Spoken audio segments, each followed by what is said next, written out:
Now, I know in the past I've made a lot of videos on Fanatics, I've made a lot of rants, and kind of the biggest problem that I have with those videos is they weren't very long. I didn't get out everything that I really wanted to say in a cohesive way, like in a way that actually made sense. And a lot of the criticism that I came up with wasn't constructive, it was just me being angry. Like, I still think it was valid, but I didn't actually offer any solutions as to how Fanatics can get better. I was looking for a Parker Meadows jersey. I wanted to buy a Parker Meadows jersey. He has made multiple highlight reel catches. He's batting like .290 with 9 home runs since he's been called up or after the All-Star break. He's becoming a household name. He's a guy that people in Detroit really like. And you can't find his jersey. At the time of recording this, there is no Parker Meadows jersey on the Fanatics shop. That's kind of what this video is going to be about, is how the Fanatics monopoly is ruining the accessibility and the price of merchandise, because when nobody else is selling jerseys that are authentic and real, and you want to get a real and authentic jersey, you have nowhere else to go. So you have to spend money at the place that you really don't want to spend money at for an unfair price. Don't shoot the messenger, but like that just doesn't seem very American in my opinion. And also I want to be clear, like my videos on Fanatics, it stops there. Like, I'm not saying anything bigger politically, I'm not saying like anything like that. I'm just saying Fanatics as a company, when they own a large majority of the market, they have to do a better job producing merchandise because we have nowhere else to buy it from. And they know that, and that's why they price gouge, and that's why they make crappy products, because they know they can get away with it. It's the same way how Madden has been a terrible video game year after year after year, because they know if you want a football video game, you have nowhere else to go. You have to buy it from Madden. You're screwed. So first, I want to start off with hats. Y'all know I got a lot of hats. Kind of a hat enthusiast, if you will.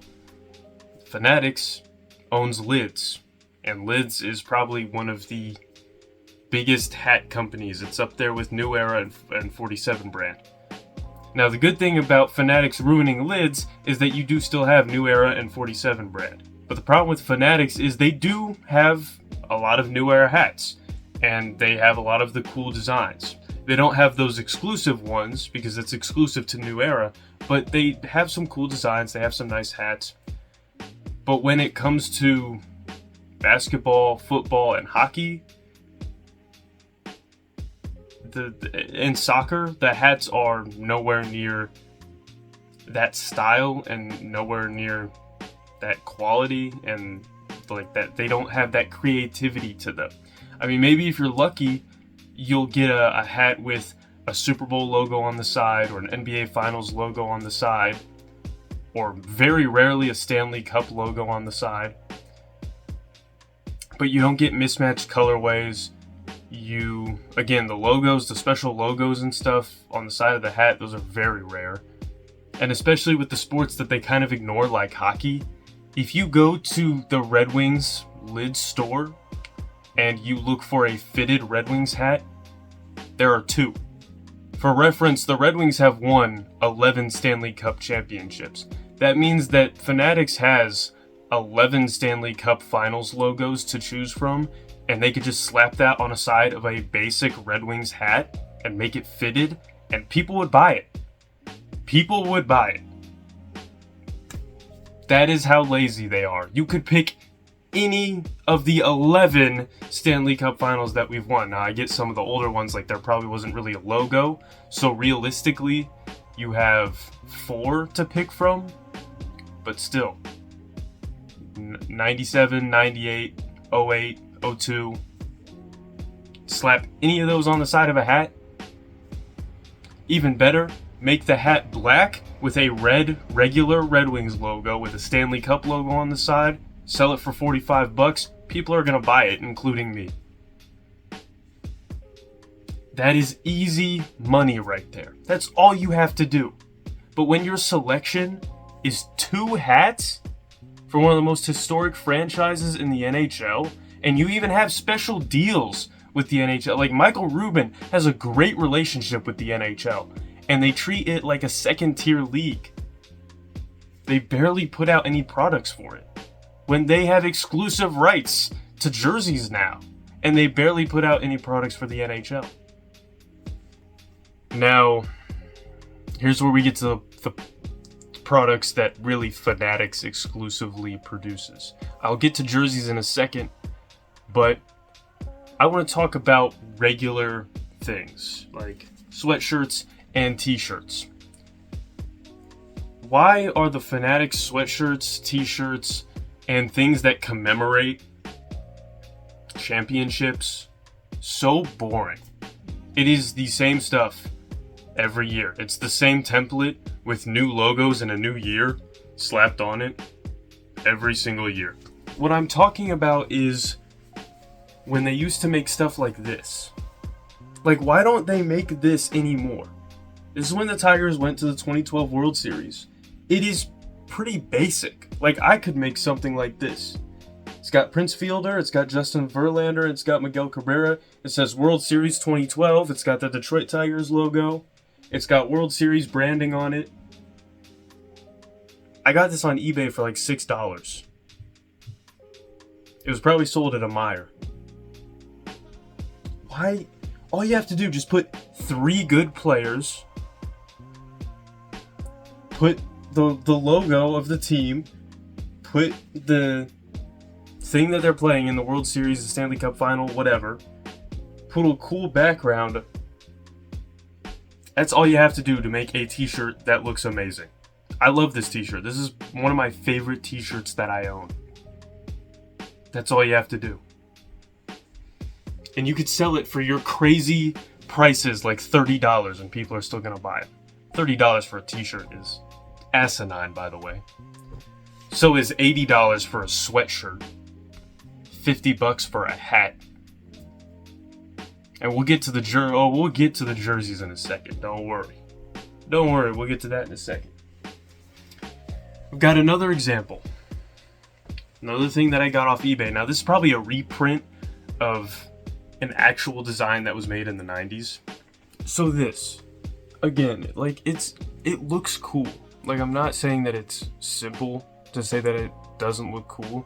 I'm just saying, for a company like Fanatics, a design like this, it's simple. It's not simple in the way, like, the simplistic stuff that is being pushed that has no thought put into it, that's just terrible. I'm not talking about that. I'm just saying it would not take that long to come up with something like this. I mean, look at it. It's just Detroit with a cool font, the Red Wings logo, but shiny around. And then this is really the part that brings it all together. On the bottom, it has autographs with the players' names. Like, this is one of my favorite, like, articles of clothing that I own. I wear this all the time, and I love it. That's all you gotta do. Just add some personalization to it. Add some player pictures or player signatures. Put finals, Super Bowl, World Series, whatever. Have a nice background. Have some flair. Just have some creativity. Have something that makes it personalized to that season, that makes a fan look at the t-shirt and just go, I love this because it's my favorite team, and I love this because it looks cool. Like, it makes the fit look good. Whenever I wear this Tigers t-shirt or this Red Wings sweatshirt with some sweatpants and a Tigers fitted, I get compliments. It's so simple, and people come up and they're like, nice fit. I'll wear some buffs. Like, that's all you have to do, Fanatics. And those were definitely not expensive at the time, but you can even do your insane price gouging. I would still buy it because it looks cool. And now, onto the jerseys. The jersey situation at Fanatics. Where do I start? Where do I begin? So the way Fanatics makes jerseys is it's supposed to be efficient. It's supposed to be fast. Like with the NFL, they have a jersey ready Like on their website, they'll have a jersey that has a player's name on it for purchase. And they'll have people that are on the practice squad. They'll have their jerseys there for you to buy. That way you don't have to pay extra to get it customized. I appreciate that. That's amazing. That's cool. Jerseys are already expensive in the first place. Why pay an extra $10 to get a jersey customized when the guy's actually on the team? It makes sense because Fanatics does the whole, purchase and then they print it. Like someone buys it, then they print the jersey onto the jersey template, then they send it out. Like that system's fine. But outside of the NFL, for the NBA, the NHL, Major League Baseball, for baseball, for the Tigers, guys that are everyday players won't have jerseys ready for purchase, and you'll have to pay extra to get a jersey customized. For the Red Wings, it really sucks. Fanatics is kind of on top of it with the Red Wings and with hockey teams and stuff. They still haven't put out a Vladimir Tarasenko Red Wings jersey, even though we know his number. He's played preseason games. Why they don't have his jersey out on the website, I don't know. And what sucks about it is to get a customized jersey, the cheapest customized jersey is $30 more than a regular jersey. $30 more for a $170 hockey jersey. That's something. And the same for basketball. Like they don't update stuff quickly. It takes them a while to get the roster updated when it comes to jerseys and get new arrivals in. Unless it's a star player. But again, in the case of hockey, if it's a star player, it might not even happen soon. You're going to have to pay more to get a jersey customized because Fanatics is lazy. And it takes them forever to restock jerseys. Once they sell out and they don't have your size, like if you're like me and you wear a large or an extra large, yeah, good luck waiting for them to restock jerseys because it takes a while. I waited like 4 or 5 months for them to restock a customizable FC Cincinnati jersey in my size. You want to know whose jersey I was trying to buy? Brandon Vasquez. For those of you that don't watch MLS, Brandon Vasquez at the time was one of the best players in the league. And I had to get a customized version of our newest home jerseys because they didn't have one pre-made for him for whatever reason. One of the best guys in the league didn't have his jersey pre-made. They sold out of the customized ones, which were $20 more expensive. And it took them months to restock. And those are home jerseys. Good luck trying to get away and like the third jersey, whether it's City Connect or alternate jersey or road jersey. Yeah, good luck trying to get a Tigers road jersey. You want to get the gray jersey with the script writing across the front? You're going to have to get a Javier Baez or a Tarek Skubal jersey. There's not even an option to have a customizable one of those. You want a Matt Vierling road jersey? Take your ass to DH Gate. Spend $40. That's what you're going to get. Why isn't there a road customizable jersey for the Red Wings? Why aren't there white customizable jerseys for the Colts? And this is just experience that I have with my teams. I can't even imagine what other crazy things are happening with other people's teams. You already have a customizable template for a home jersey. Why not just stock the jersey for the road jerseys and the City Connect jerseys and then allow people to customize it? Is it really that complicated? Is it really that difficult to just have a good selection of jerseys, shirts, and hats? Like an equally or comparable amount from league to league. Is this company ran by people who don't watch sports? Do people who actually care about sports work for Fanatics? Are we sure? Because they seem so out of touch with what people want, that it just kind of baffles me how terrible they are at that. And this is constructive criticism, because I'm giving you options. Just stock road and third jerseys. That's all you have to do. Make them customizable. You can charge your same crazy, stupid prices and people would still buy them. They would just be happy that you actually have a selection of different things. It frustrates me. It really frustrates me how easy that would be for Fanatics to do, and they just choose not to. But they own a majority of the market, so where else are you going to go to get that stuff? Sure, you can go on eBay to get stuff from like 20 years ago, and that's cool.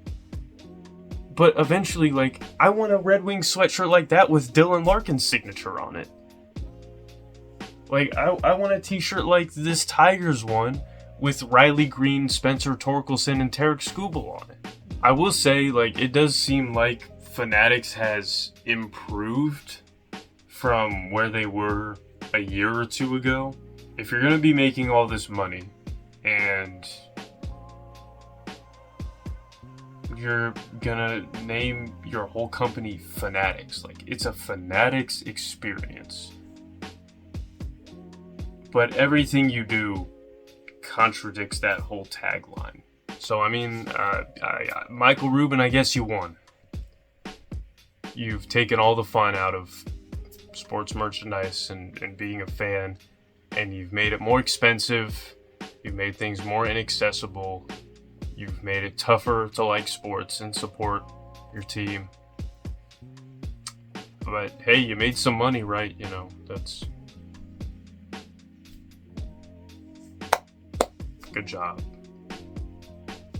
You can throw your birthday parties where y'all do some stuff, I guess. Saw Diddy at Michael Rubin's birthday party. That's not looking too good right now, but hey, I don't judge, you know. But anyways, I'm Limitless Pools. I'll see y'all next time. But you get the mix right, nigga, put it in the blender. Hell yeah, I'm Wingstop. Bitch, I'm selling chicken tender. It's like the beef with energy and water like Kimber. Hey, turning, looking like dinner. It's like I got the bag, boy or girl.